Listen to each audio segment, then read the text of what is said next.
Olá, esse vídeo é para falar de um tema super polêmico da teoria freudiana, que é o complexo de Édipo. Bom, primeiramente eu vou falar de uma forma super simples aqui para que todos possam compreender. Então vamos lá. O complexo de Édipo é uma fase que começa mais ou menos ali nos 3 anos e vai até uns 5, 6 anos de idade.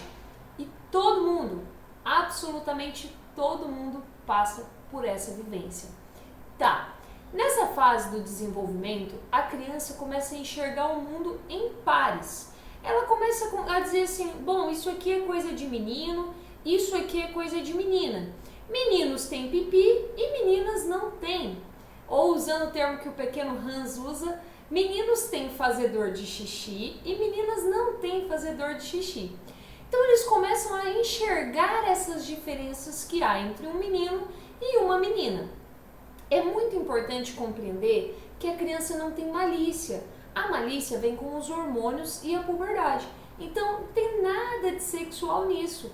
É puramente curiosidade em compreender o mundo. A criança é uma mente adulta em formação, mas ela ainda não está totalmente formada, ela ainda não tem todas as informações necessárias para compreender o mundo. E ela está justamente recolhendo essas informações.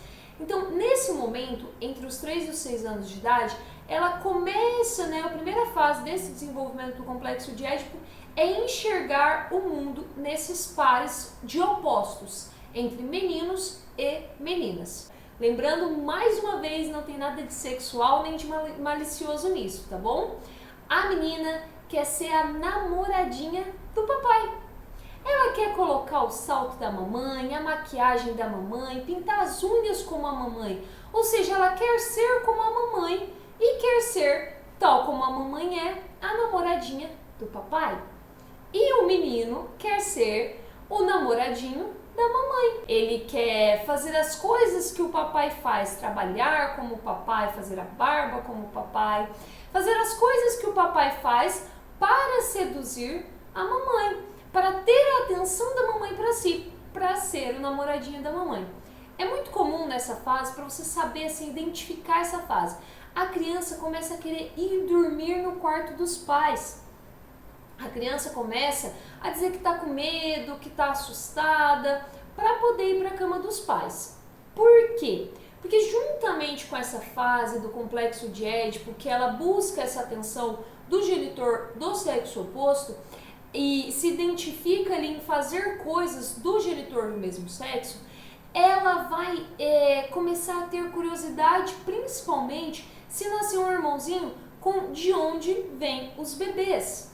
E aí ela começa a fazer perguntas sobre isso e muitas vezes os adultos travam diante dessas perguntas. E não tem nada de maldoso também nisso, é muito importante olhar assim com a mente bem esclarecida, bem tranquila, porque na verdade a pergunta por trás de onde vêm os bebês é de onde eu vim, de lá vem mais bebê, porque assim, quando nasce o irmãozinho, o que acontece? A atenção de todo mundo vai para o irmãozinho, principalmente se esse mais velho já estiver ali se virando um pouquinho mais, a atenção fica toda no bebê, ou seja, a chegada dessa criança muda completamente a vida daquele que até então era um filho único.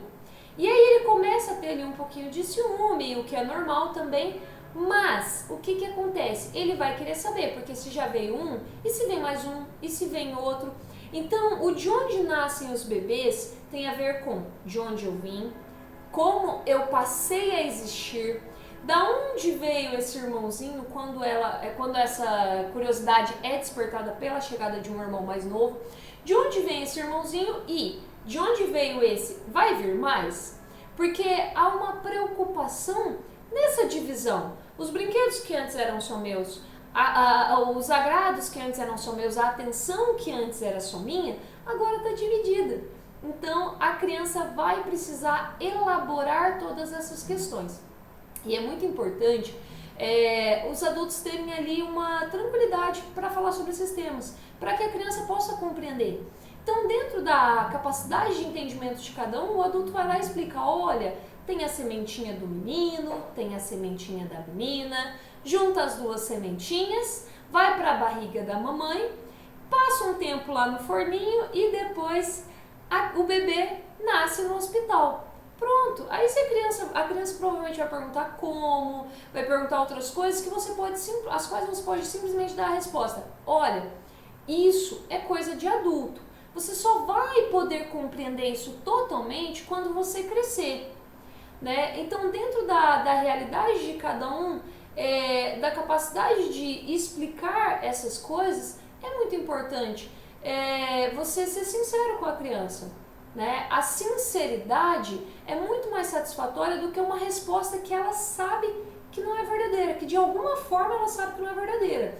Ela não sabe de que forma não é verdadeira, mas ela já tem ali muitas teorias e ela está se ocupando durante todo esse tempo dessas teorias, porque ela quer saber da onde vêm os bebês, que é a pergunta que responde da onde ela veio, da onde veio esse irmãozinho e se da onde veio esse irmãozinho vem mais irmãozinho, para não ter que dividir essa atenção. Como eu sempre digo, para a criança, atenção é igual a amor. Se ela tem atenção, ela se sente amada, ela vai significar o amor a partir da atenção. Por isso que é muito importante a forma que essa atenção é dada. Se essa atenção só é dada no momento que a criança gera algum tipo de trabalho, né, é a hora que ela gera algum tipo de complicação, na hora que ela é desobediente, ela vai aprender a chamar a atenção dessa maneira, ou seja, ela vai aprender a ser amada dessa maneira, o que já vai gerar esse deturpado. Mas vamos lá.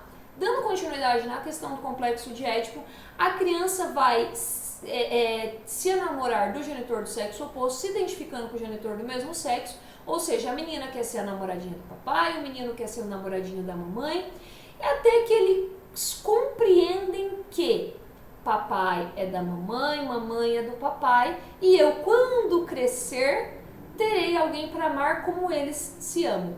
Por isso que Freud disse uma frase maravilhosa que ele diz assim: o melhor presente que um homem pode dar aos seus filhos é amar a mãe deles.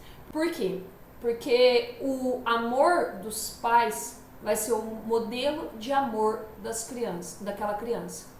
O modelo de amor que é referência para você é o modelo de amor que você viu os seus pais viverem. Ah, mas não faz sentido porque os meus pais nem foram casados, os meus pais... Olha, de alguma forma a sua mente buscou esse simbolismo de amor nessas referências. Então, de várias formas isso pode se construir nesse mundo moderno, onde as famílias têm formatações diferentes. É claro que no tempo de Freud, em geral, os casais eram casados. Então, a teoria é baseada nessa situação.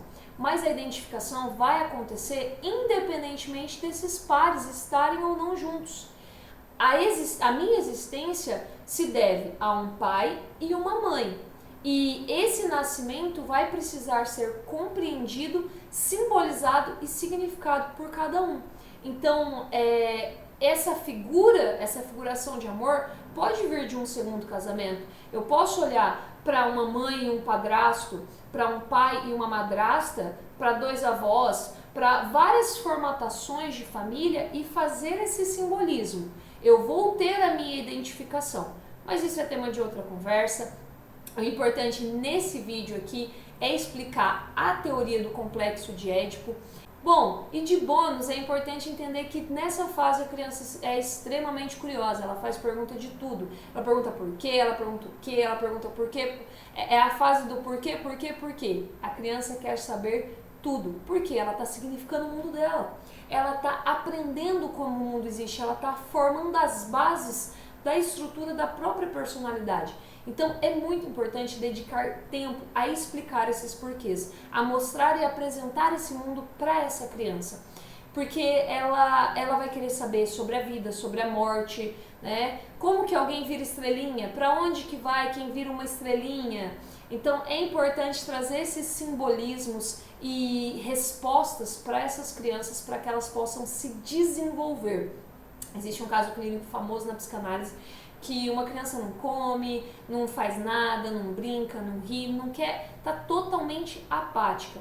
E aí falam para ela, olha, você pode falar qualquer coisa, pedir qualquer coisa que eu vou ensinar para você, eu vou falar para você, eu vou fazer para você. Aí essa criança vira e fala assim, tá bom, então me diz de onde vêm os bebês. Ela precisa saber da própria existência. É importante compreender isso. É importante entender que para a criança, alguém que morre é algo que ela não compreende. Para a criança, alguém que vai embora é algo que ela não compreende. E como adultos, é nosso papel e nosso dever, como cuidadores, como adultos, como pais, como responsáveis, ensinar e apresentar esse mundo para essa criança e para todas as crianças. Tenha paciência, tenha didática, tenha coragem, porque você está formando a estrutura da personalidade de um adulto, você está formando o futuro. Bom, se você gostou desse vídeo, curte, compartilha, e se você conhece alguém que tem filhos mais ou menos dessa faixa etária, aproveita e manda esse vídeo para essa pessoa.